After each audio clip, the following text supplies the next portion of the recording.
Today I'm here at Barwon Park Manor, a National Trust property here in Winchelsea, Victoria, to meet with Marion Boyce, the costume designer for the Dressmaker film.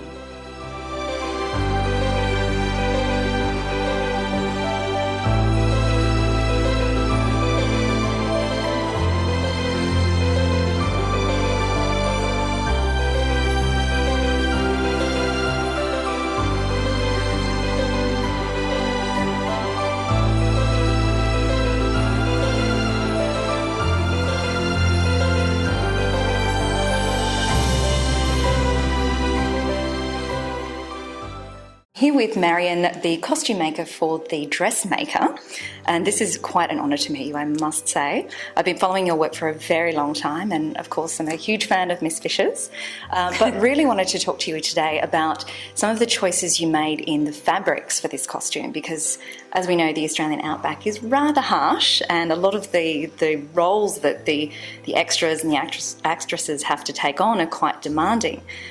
How did you go about choosing the fabrics that were going to be very sympathetic to these designs but still stand up to the rigours of the acting roles? Well, you really have to be true to a period. Yes. And the actor, because they're playing a character, that's part of who they are. So often the fabrics they're completely outrageous to have in the outback, and I mean, you'd have to be truly nuts to want to wear them, but that was the beauty of it, really. And so it's really, that's where the comedy came from. And they're not easy to keep. They're Parisian fashion, set in an outback town that was not a wealthy town. So the juxtaposition between what the townsfolk were and had come from a very sort of 1940s.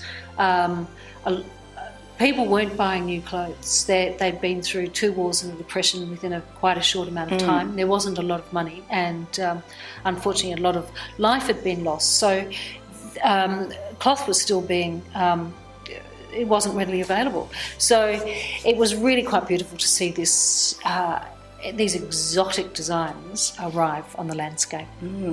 How important was the underwear and the structure that you included underneath these garments? I know you mentioned about the corsets and the sounds that we all make getting out of them, and I'm a bit of a corset fan myself. In every period there's a silhouette, and unless you nail the silhouette, it won't fly. So you have to have the right shaped bras, you have to have the corsets, you have to have the extreme corsets. The 50s, the beginning of the 50s was really quite an extraordinary silhouette, and you can't make the frocks without them. Did you find that difficult working with such a large cast, particularly trying to fit extras for these sorts of things as well, or how far did you take that? Oh, everybody wore corsets. We just need to make them, and we have fittings and people get used to them. We used a lot of people from country towns. Yes. And that was so fantastic because they've got the right look and the right faces, and it was really quite beautiful. It took a little while for them to get used to it, but it makes you stand differently and walk differently, and so they really, that was really a big part of their transformation.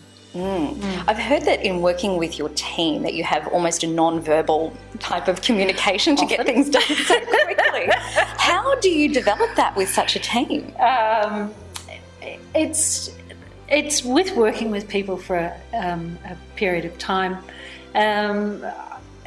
It's quite funny. Often we make noises, but when actors are getting into character, it's really nice not talking a lot in a fitting when you're actually pinning, etc., and to be able to work out the frock and the balance of the frock in quite a sort of seamless manner. So looking at the ensemble dressing that you've included here, in complete juxtaposition to what we see on the streets these days, if you were able to bring back anything that you have designed for this film, for the modern day woman, is there one piece that you think could really add to, say, the carriage or the self-esteem of the modern woman? Look, I think a lot of things you could wear. It's quite interesting how some people say to me, do you really believe clothing has that much power?